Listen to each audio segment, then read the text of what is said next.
चलो देखो यहाँ पे आज का जो टॉपिक है हमारा चैप्टर नंबर 5 है और चैप्टर का नाम है क्या? Accounting equation. इसकी बात करने वाले हैं हम आज अकाउंटिंग इक्वेशन। अब क्या है अकाउंटिंग इक्वेशन? इस चीज को समझने के लिए थोड़ा सा मैं आपको यहाँ पे एग्जाम्पल से समझाता हूं, ध्यान देना। टॉपिक का नाम है हमारा अकाउंटिंग इक्वेशन। समझ रहे हो बात को? अब अकाउंटिंग इक्वेशन पढ़ने के लिए एक और चीज वैसे मैं बता दूं आपको, इसका एक और नाम भी है, एक और नाम से जाना जाता है इसको। आप इसको बोल सकते हो बैलेंस शीट इक्वेशन भी। क्या बोल सकते हो? बैलेंस शीट इक्वेशन भी एक और नाम है इसका। समझ आई बात? अब अकाउंटिंग इक्वेशन है क्या? यहां पे मैं लिखता हूं, ध्यान से समझना। मैंने कहा एसेट्स इज इक्वल टू, याद रखना, equities. Assets is equal equities. अब ये इक्विटी दो प्रकार का हो सकता है। इक्विटी कितने प्रकार का हो सकता है? एक तो होगा ओनर्स इक्विटी। क्या होगा? Owners equity. समझना। और दूसरे प्रकार की इक्विटी होगी आउटसाइडर्स, आउटसाइडर्स क्लेम्स या आउटसाइडर्स इक्विटी। समझ आई बात की नहीं? अरे समझ रहे हो बात को कि नहीं? अब इसी चीज को देखो यहां पे समझना। ओनर्स इक्विटी को हम आम भाषा में अकाउंटिंग में किस नाम से लिखते हैं? इसको हमने एक नाम दिया है। क्या नाम? कैपिटल के नाम से जानते हैं इसको। किसके नाम से जानते हैं? कैपिटल को। और आउटसाइडर्स की जो क्लेम्स होती है इनको हम सिंपली लिखते हैं लायबिलिटीज। क्या लिखते हैं?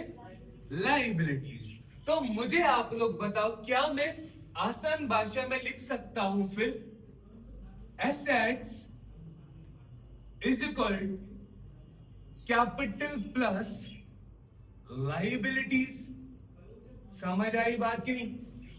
अरे ये क्या लिख दिया सर? यही तो है हमारे पास जो जनरल फॉर्म है ना, किस चीज की? अकाउंटिंग इक्वेशन की जनरल फॉर्म क्या है? Assets is equal to capital plus liabilities. समझ आई बात की नहीं आई यहां तक?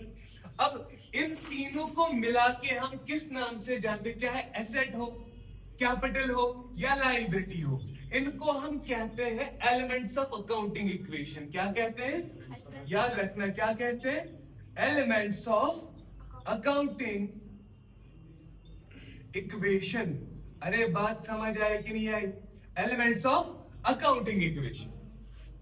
अच्छा मुझे आप बताओ, लास्ट क्लास में मैंने आपको बताया था कि एसेट के अलग अलग किस्म होते हैं।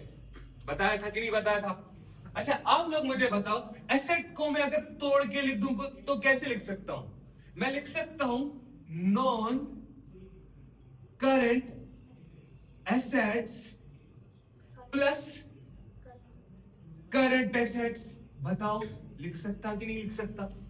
ये कौन सा पोर्शन तोड़ दिया मैंने? बस एसेट को मैंने अब दो हिस्सों में बांट दिया। अरे बताया था ना मैंने, नॉन करंट एसेट कौन से? जो लॉन्ग टर्म बेसिस पे रखे जाते हैं एक बिजनेस के अंदर, है ना? और करंट एसेट कौन से? समझ आ रही बात?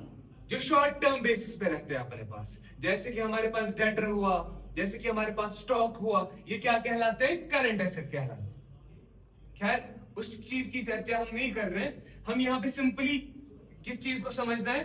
अकाउंटिंग इक्वेशन को। तो मुझे आप लोग बताओ, एसेट को मैं लिख सकता हूं ऐसे, non current asset plus current asset is equal, ध्यान से समझना, कैपिटल का क्या मतलब होता है? मालिक का बिजनेस में लगा हुआ पैसा, या पैसा बोल सकते हो। कैपिटल मतलब ओनर्स क्लेम। ये मालिक की लाइबिलिटी होती है बिजनेस पे। देखो बिजनेस पे दो प्रकार की लाइबिलिटी हो सकती है, या तो मालिक की, लेकिन मालिक की लाइबिलिटी हो तो किस नाम से जाना जाता है? कैपिटल बोलो या ओनर्स इक्विटी बोलो या ओनर्स क्लेम बोलो। लेकिन इसी तरह से अगर आउटसाइडर्स की लाइबिलिटी हम पे हुई, उसको हम सिंपली लाइबिलिटी लिखते हैं। तो कहीं ना कहीं से मैं कह सकता हूं सर कि क्या कैपिटल भी एक तरह की लाइबिलिटी है? एग्जैक्टली। समझ आई बात? नाम क्यों अलग दिया गया? बिकॉज ये रिलेटेड टू ओनर है, जो प्रॉपरेटर होता है ये उसकी ओर हम बिजनेस पे क्लेम रहती है। समझ आई यहां तक बात की नहीं आई? अभी देखो कैपिटल को मैं सिंपली कैपिटल ही लिखता हूं, समझ आई बात? अच्छा, लाइबिलिटी को अगर मैं तोड़ के लिखूं तो कैसे लिख सकता हूं? मैं लिख सकता हूं non current liabilities plus current liabilities. अरे लिख सकता हूं कि नहीं लिख सकता? क्या लिखा मैंने? ये चीज समझ आई?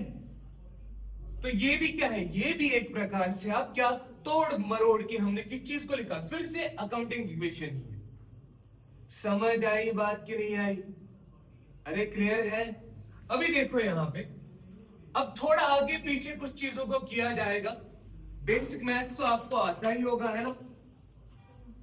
देखो ध्यान से समझना, अगर मैं अब इस नॉन करंट एसेट को, समझना बात को, नॉन करंट एसेट यहां पे लिख दिया मैंने, बराबर है? अरे क्लियर है कि नहीं है? समझ आ रही बात?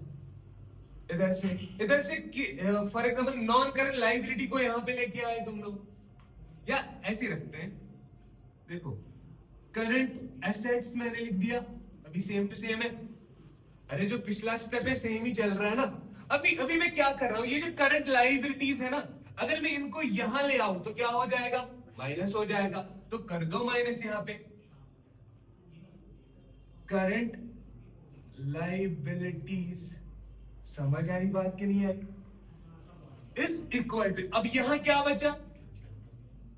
कैपिटल बचा, और क्या बचा? Plus non current liabilities. बताओ समझ आया कि नहीं आया? अरे क्लियर है? समझ आई बात कि नहीं?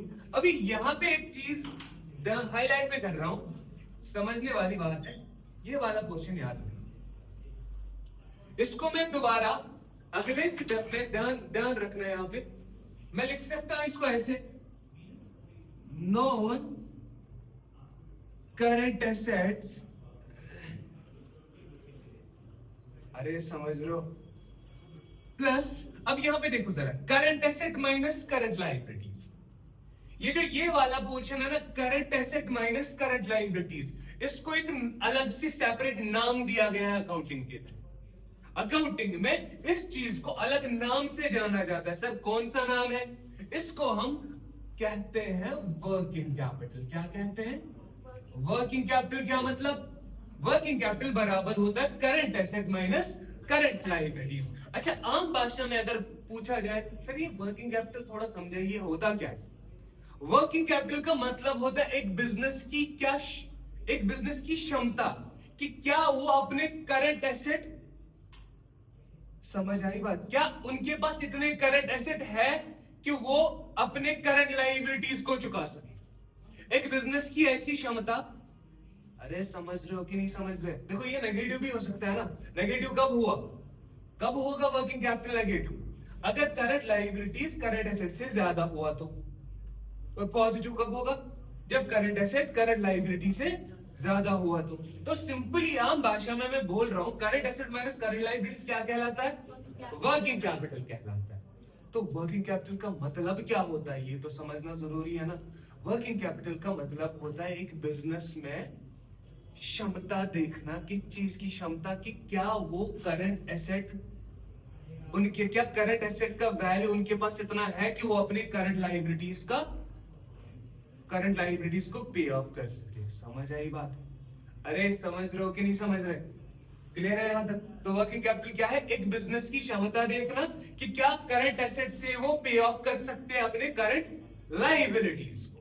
देखो long term asset, long term liability को साइड करके। समझ आई बात की नहीं? आगे बढ़ते हैं। इज इक्वल टू, क्या बचा यहां पे यार? Capital plus non current liabilities. समझ आई बात की नहीं? अब जिस प्रकार से चाहे आप आगे पीछे इनको कर सकते हो, तो अकाउंटिंग इक्वेशन ही तब भी रहने वाली है ये। समझ आई बात की नहीं? तो ये हमारे पास इस तरह से अकाउंटिंग इक्वेशन को समझना जरूरी था। समझ आया कि नहीं आया ये चीज? तो दोबारा से फटाफट से रिवाइज करते हैं। क्या बोला मैंने? अकाउंटिंग इक्वेशन बोलो, या एक और नाम क्या है? बैलेंस शीट इक्वेशन है। अच्छा, एसेट्स किसके बराबर होता है? इक्विटीज। अब इक्विटी दो प्रकार का है, कौन कौन सा? ओनर्स इक्विटी है ना? ओनर्स इक्विटी का एक और नाम है कैपिटल, यानी एक बिजनेस में मालिक की ओर कितना क्लेम है। समझ आई बात? और दूसरा आउटसाइडर्स क्लेम क्या कहलाता है? लायबिलिटी। अब ये कौन सा क्लेम होता है बिजनेस पे? मालिक को छोड़ करके जो भी आउटसाइडर्स है उनका क्लेम जितना हमारे बिजनेस पे है, किस नाम से जानते हैं? लायबिलिटी से। तो फिर मैं लिख सकता हूं asset is equal capital plus liabilities, और तीनों को मिला के हमने क्या नाम दिया? एलिमेंट्स ऑफ अकाउंटिंग इक्वेशन या elements of balance sheet equation. और बैलेंस शीट इक्वेशन क्यों बोलते हैं इसको बताइए आप? कल को आप सिलेबस के एंड पे जो आपको आखिरी चैप्टर पढ़ना है ना, वहां पे आप देखने वाले हो जब बैलेंस शीट बनता है ना, उधर पे यही तीन चीजें दिखाई जाती है कि एक पर्टिकुलर बिजनेस में एसेट्स कितने हैं, वहां पे कैपिटल कितना पड़ा है, अरे समझ रहे हो, और वहां पे लायबिलिटीज कौन कौन सी है। तो बैलेंस शीट बनता ही इन्हीं चीजों से है ना, तो दैट्स व्हाई इसको बैलेंस शीट इक्वेशन भी कहा जाता है। फिर मैंने आगे क्या बताया आपको? एसेट को तोड़ के हमने क्या कर दिया? नॉन करंट एसेट या long term asset, short term asset या करंट एसेट बोलते हैं। समझ आई बात? इसी तरह कैपिटल तो कैपिटल लिख दिया, और लायबिलिटीज को भी तोड़ दिया। कैसे? नॉन करंट लायबिलिटीज और करंट लायबिलिटीज में, और एसेट को तोड़ दिया नॉन करंट एसेट और करंट एसेट में। कैपिटल तो कैपिटल ही लिख दिया। अब इससे कोई फर्क तो नहीं पड़ा ना। फिर हमने अगले स्टेप में क्या किया? करंट लायबिलिटी को यहां लेके आए, हम यहां लेके आए ना, देखो इस करंट लायबिलिटी को यहां पर लेके आए, तो current asset minus current liability बना। बाकी तो सेम सेम ही है ना। लेकिन फिर मैंने current asset minus current liability का नाम क्या रखा हुआ है? Working capital. वर्किंग कैपिटल का मतलब क्या होता है? कि एक बिजनेस की क्षमता कि क्या वो अपने करंट एसेट से करंट लायबिलिटीज की भरपाई कर सकते हैं, पे ऑफ कर सकते हैं। समझ आ रही बात? अरे क्लियर है कि नहीं है? तो ये आगे पीछे अब बाकी आप आइटम्स को भी कर सकते हो, तब भी ये क्या रहने वाली है? अकाउंटिंग इक्वेशन ही रहने वाली है। अब इस पे कुछ क्वेश्चंस है, किस प्रकार से आपसे क्वेश्चन पूछा जाता है एग्जाम में, वो हम नेक्स्ट क्लास में करने वाले हैं, ठीक है ना?